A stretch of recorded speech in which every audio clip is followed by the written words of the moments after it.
What's going on, Panthers Nation? It's Aaron Duncan here, back again with another video. We're talking today about something that I saw, and I went on Twitter recently. Of course, I follow Panthers great Greg Olsen. He's not, he works for Fox, but obviously with Tom Brady coming in the building, he's not working the playoffs right now. But he tweeted something out in reference to the AP awards finalists in a certain team, and the tweet read like this.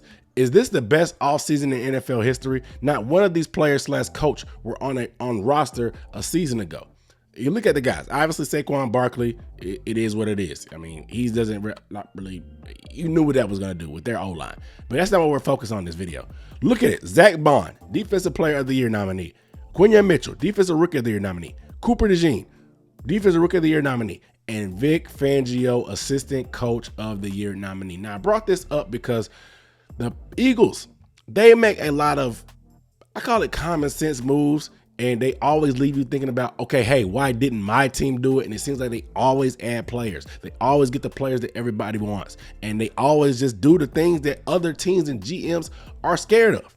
You know, like getting Saquon Barkley, it's not fair with their O-line, but taking potentially the top two corners in the draft and getting them that late in the draft, how they did, it was just amazing. It felt like common sense. They went best player available, and they ended up turning things around. But I want to talk about this in reference to the Panthers because the Eagles' numbers, and I went digging to see how they did it last year and what they're looking like this year, because they have the #1 defense in the NFL. So I want to compare. But before we get too deep, I do recap and analysis of the Panthers, the NFL draft, and other things like that. So make sure you are subscribed to the channel to stay up to date on that type of content, because this video we're having a discussion.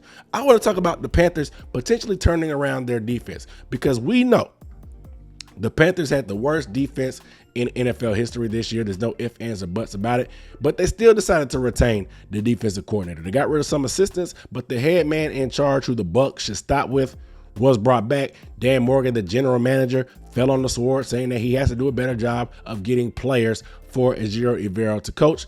I agree, but I also feel like there should be some blame put on the defensive coordinator, but that's not the discussion for this video. If you're like, oh no, here we go, don't talking about the defense again. Yes, I am, because it's the worst in NFL history. It's on my favorite team, and it's going to be a problem until we get it fixed. It's going to be an anchor on any type of hopes or dreams we have about progressing until we get it fixed. So let's talk about it, because we saw the offense go from historically bad under Frank Wright to league average and respectable. I want to know, from your opinion, knowing the resources that we have, the 8 draft picks we have, the defensive coordinator we have, the guys we have coming back from injury, the guys we're losing in free agency, the 20-something million we have in cap space, plus the extra whatever 20 or 30 we can create. With all the resources, how much better do you think this defense can get to? Obviously, we were the worst. Where do you think we can get to ranked next year? Do you think average is too much to ask because it's only 1 year? Do you think top 10 should be somewhere we should expect based off of who Ejiro Evero is supposed to be and how much he's well respected around the league? I want to get you guys' thoughts down below. What you think with our resources is a realistic turnaround, because I want to look at some NFL Pro stats. So let's look at the 2023 numbers, and I sorted yards per play allowed, and look at the Eagles. Bottom 8 in the NFL, tied for the 7th worst at 5.5 yards per play. Let's look at EPA per play allowed. Now, EPA is pretty much just expected points added, which is basically how much each play in the game adds to the team scoring points, or if you look at it defensively, how much each play by the defense prevents them from scoring points. Regardless, the Eagles were the 4th worst in the NFL, 4th worst in the NFL in EPA per play. If you look at EPA per pass play, the Eagles were the 7th worst. If you look at EPA per rush allowed, the Eagles were the 3rd worst. So bottom 3, bottom 7 in pass, and then bottom 4 in total play. Crazy. Let's flip this year to 2024 and see where, oh, look at the Panthers. We were bottom 6 last year in the NFL, even though everybody tells me we had a top 5 defense. Okay. Anyway, 2024. Wow. Yards per game. The Eagles, the #1 defense in the NFL. Scoring defense. #2 in the NFL for the Eagles in scoring defense. EPA per play, allowed on defense. The Eagles, the number 2 EPA per play allowed on defense. Let's look at EPA per pass play allowed. The Eagles, number 2 in that as well. And EPA per rush allowed. The Eagles, number 5. So top 5 in rushing after being bottom 3 in rushing.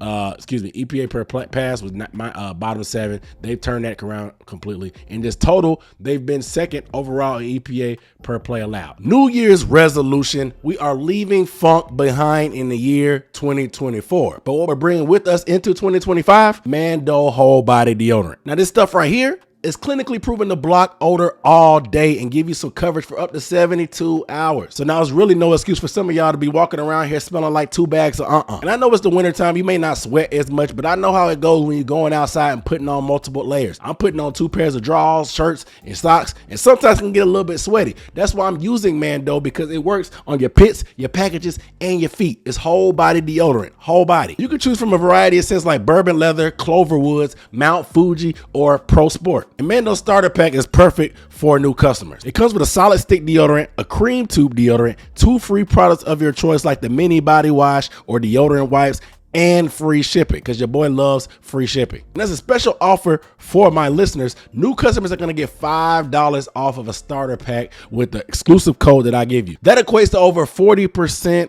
off your starter pack. Use code BluntnessSports at shopmando.com. That's SHOPMANDO.com. Use Bluntness Sports as your code. Please support the channel and tell us that we sent you. That way you can smell fresher, stay drier, and boost your confidence from head to toe with Mando. So just a remarkable turnaround, and I want to talk about why though, because the people added was Zach Bonds. Zach Bonds had a hell of a year. I think he came over from the New Orleans Saints, if I'm not mistaken, but he's been a guy that's been all over the place. He's been able to blitz and get home. Obviously, he's been a good help for a guy like Nakobe Dean, who has been coming into his own as a young linebacker. He took a step forward, but Zach Bonds has been able to be that off-ball linebacker that can blitz when they need him to. He's been able to drop in coverage, just being that savvy guy. And the Panthers, they lost their guy, and they lost Frankie Louvu. And Frankie Louvu left because he wanted to play in a system that probably better accentuated his skills with Dan Quinn. It looked to be a smart move because the Commanders, they're doing their thing right now. But the Panthers, they also tried to replace him by targeting Patrick Queen in free agency. They tried to look in the draft. There was rumors about Adrian Cooper at 39. Obviously, they went a different direction when they traded around and ended up taking Jonathan Brooks. And then they ended up getting Trevor Wallace eventually, who specialty isn't rushing the passer per se, but they're going to try to train him and grow into that role. But you can see that they were missing that type of linebacker, and they were chasing that type of linebacker. And of course, Dan Morgan dropped the ball getting that, and it ended up showing its head during the season. But they also added Cooper DeJean, a nickelback. A great nickelback. He's tough. He can play the run. He can play zone. He can play man. He's a great tackler. Just a very savvy all-around football player. Defensive Rookie of the Year nominee. The Panthers, they had Troy Hill. Troy Hill's a little bit older. Doesn't really like to play the run. That's probably why he got cut. He was getting pushed around against the Falcons. He didn't want to be here no more. They tried Dane Jackson. They tried Shal Smith-Wade. They tried Damani Richardson. Didn't really work. They were looking for a nickel as well this offseason. The rumors came out about them being interested in Mike Sanderstill, the cornerback out of Michigan. All Mike Sanderstill has done is had 2 interceptions in his last game against the Detroit Lions on Jared Goff. One that was a huge play in the end zone, another one to seal the game. He was a guy that would have been a phenomenal nickel cornerback for them. But, of course, at 33, they decided to trade up and take Xavier Legette. No slight to Xavier Legette and Jonathan Brooks. I love those players. They're 2 of my favorite players on the team right now, for sure. But you can see that this is where Dan Morgan potentially dropped the ball. Even though Jerry Rivera replaced them with guys that he preferred, they weren't able to stand up to par, and they weren't able to do the things they were supposed to do. Obviously, adding Quinyon Mitchell helps. I do love Mike Jackson, but Quinyon Mitchell is more talented overall and more versatile. Mike Jackson, he's a good off coverage type of cornerback. That's what he wants to play. He's not comfortable getting up in cornerbacks' faces, being able to turn and run and stay with them in man coverage, and being comfortable with his back to the ball. He likes to key the receiver, key the quarterback, and play off. Certain cornerbacks have certain skill sets. In this defense, they do play a lot of off shell coverage and play soft. So being able to have that off coverage skill is big, but The Eagles, with having corners like Darius Slay and Quinion Mitchell, it allows them to play both. They can play off, but they can also switch it up and play man coverage and get in your face, or play off man coverage as well. So being able to add that in the draft or in free agency for the Panthers will do wonders as well, and something that I think they need to be able to add. And of course, Vic Fangio.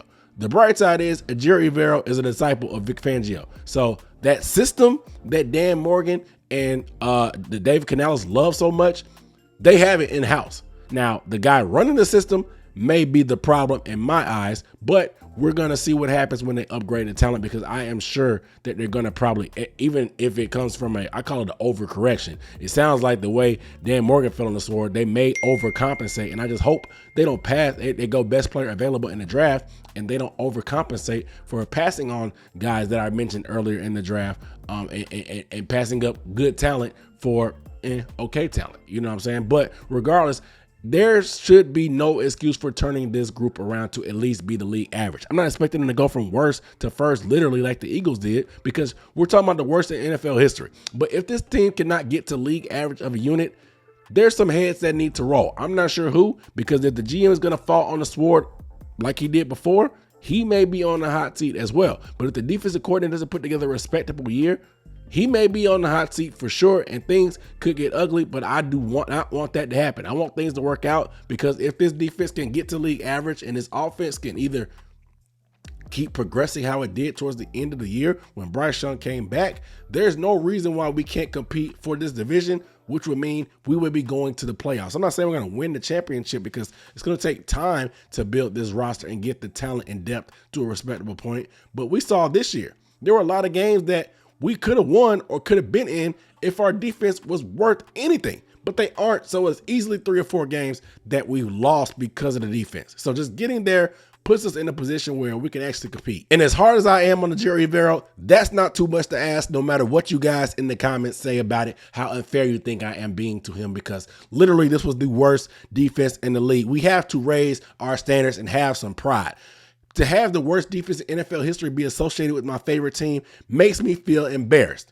And for people to make me feel like I'm crazy to feel this way, it bothers me. I'm not going to lie. But I expect better. It's time to raise the standard. It's time to raise expectations. Let's get this defense together. Let's build it up. We see teams do it here. Why not us? Why can't we be the type of team that turns it around as well next year? Let's do it. Again, you guys let me know down below in the comments, after showing you these numbers from the Eagles, how realistic do you think it is for the Panthers to turn it around? And where do you think they could end up next year if everything's going right this offseason in your head? Without further ado, I'm Aaron Duncan signing off with Necessary Blunt Sports Talk. I'll see you next time. Peace.